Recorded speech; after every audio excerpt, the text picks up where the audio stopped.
Kalingap Edu at Kalingap Mikoy may pangambang nararamdaman, may pumoporma sa mga Kalingap Angels. Gaano po kaya ito katotoo? Ang buong detalye sabay-sabay po nating alamin at pag-usapan ngayong araw. Pero bago po ang lahat, isang mapagpalang araw at gabi sa inyong lahat. Mag love shoutout sa lahat ng ating listeners, viewers, and subscribers saan mang sulok ng mundo. Mapaluzon, Visayas at Mindanao. Lalong-lalo na po sa ating mga kababayang OFW.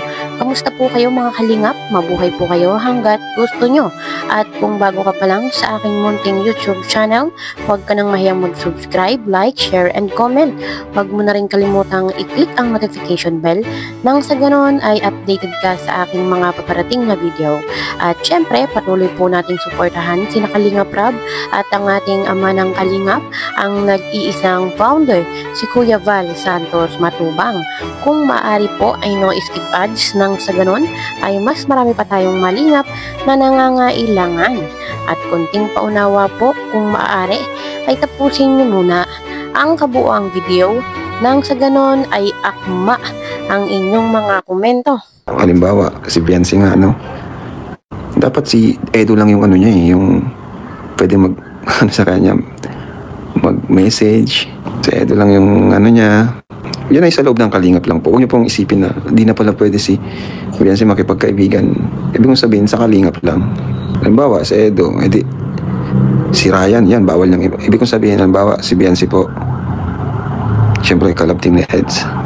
Hindi siya pwedeng i-chat ni Ryan, hindi siya pwedeng i-chat ni Norman. Yun po yung ibig kong sabihin. Kasi under siya ng kalingap. Kumbaga, hindi mo naman na trabaho na kausapin yun unless may inutos ako. Diba? Yun po yung ibig kong sabihin. Halimbawa, si Krista. Kasi minsan, nababa si Krista kasi daw kung sino-sino daw yung kasama sa TikTok. Parang ganun. So, bilang kalingap, tayo na yung mag-adjust. Tayo na yung mag-adjust. Kung may kalab team si Krista, huwag na tayong magparalapit. Di ba? Pwede man makipag-usap, syempre, di man mawawal, di man may ano yun. Di naman yun may iwasan, lalo pag may mga event. Halimbawa, si Krista nga ganyan, katandem niya si Mikoy. Huwag nang anuhin, huwag nang istorbohin ng ibang ng ibang kalingap na diba, respeto sa kalab. Yun, sabi nga ni Arjun, respeto sa kalab team, boy. Alala ko si Arjun, sinubihan si Ryan, respeto sa kalab team. Yun yung ibig kong sabihin. Alam ko naman nagagets nyo, kasi hindi naman ang natin trabaho na kausapin yun, lalo na kung may kalab team yun. Huwag na nating istorbohin sila. Si Mikoy lang may karapatan mag-chat kay Krista. Pwede mo nag-message, pero yung kung kailangan lang talaga. Ayun, malinaw po nating narinig mga kalingap ang pahayag ni Kalingap Rab patungkol nga po sa ating mga Kalingap Angels at sa mga K-Boys. Siyempre, sa ganda ng ating mga Kalingap Angels, katulad po ni Krista at ni Viancy, ay hindi po talaga maiiwasan din yung merong mga nagpaparamdam. Pero tulad nga po ng sinabi ni Kalingap Rab ay konting respeto sa mga merong kalab team. So labas ang beneficiaries dito. Yung rules na yun is para sa kalingap, hindi sa mga beneficiaries ng kalingap. Si Biancy sobrang bait po niyan. Wala po yung tinatanggihan. Kung sinong gusto mag-overnight sa kanila, talagang papayag po yan. Mabait po yan silang lahat. Dapat ipunan mo lahat ng malaman. Ay, ano po yan? Malalaman po nila yan at nanonood naman po sila ng live ko.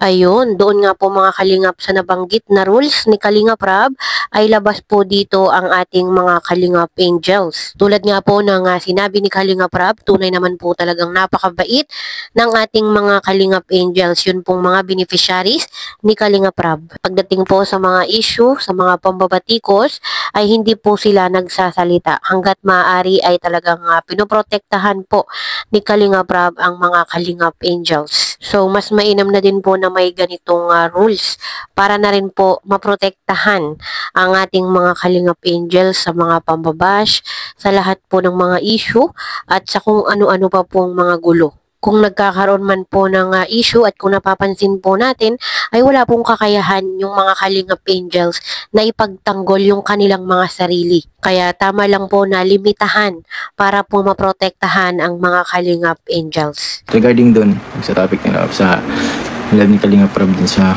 yung nga paglalabas, ipapaalam ng Angels, di ba? Kasi nga domino effects daw po yung pangyayari po niyan. What if pala mapahamak yung mga beneficiary niya, edi damay din po siya, di ba? Ganun po yan eh. Kahit wala po siya dun sa actual na pangyayari, eh dahil beneficiary niya yun, madadamay pa din siya kasi cater pa din niya yun eh, hanggang nasa poder pa din ng Kalingap, di ba po? Habang ongoing pa din po yung yung pagtulong, di ba?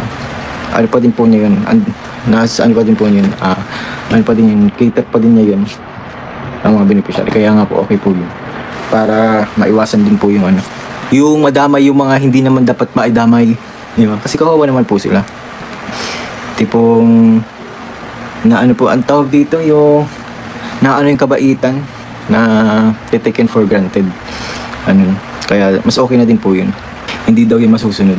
Tingnan po natin guys, nandito naman po kami para ipaalala yun ulit may paalala yun ulit kahit po mahirap, kahit parang tayong sirang plaka, pero dapat malaman din po yun ng Angels, hindi lang naman po din sa mga nakakasalimuhan nila. Dapat alam din ng Angels para alam din nila yung limitations nila, yung boundaries nila. Siyempre hindi lang naman about yun din sa mga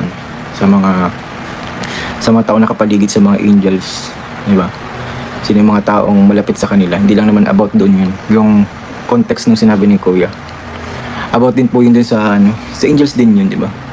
Dapat meron din silang action, di ba? Dapat malaman din nila yun, kasi kung wala silang action regarding dun, tapos ang nag-action lang yung mga nakapaligid, edi parang baliwala. Dapat, di ba, dapat alam din nila yung policy, yung rules, dapat alam din po nila yun para ma-remind sila kung hanggang saan lang ba yung limitations nila. Tsaka naman parang lang yan guys, parang magulang at anak, di ba? Sino bang magulang gustong ipahamak ang anak, di ba? Parang ganun. Kaya may ganun, para hindi ka mapahamak, yung image nyo ma-preserve, kung ano yung pagkakilala sa'yo ever since that ma-preserve yun. Ay, si Biancy ganito, ever since. Ay, si Carla ganito. Ay, si Joy ganito. Napaka-loyal sa Kalingap. Ay, si Krista ganito. At ganun.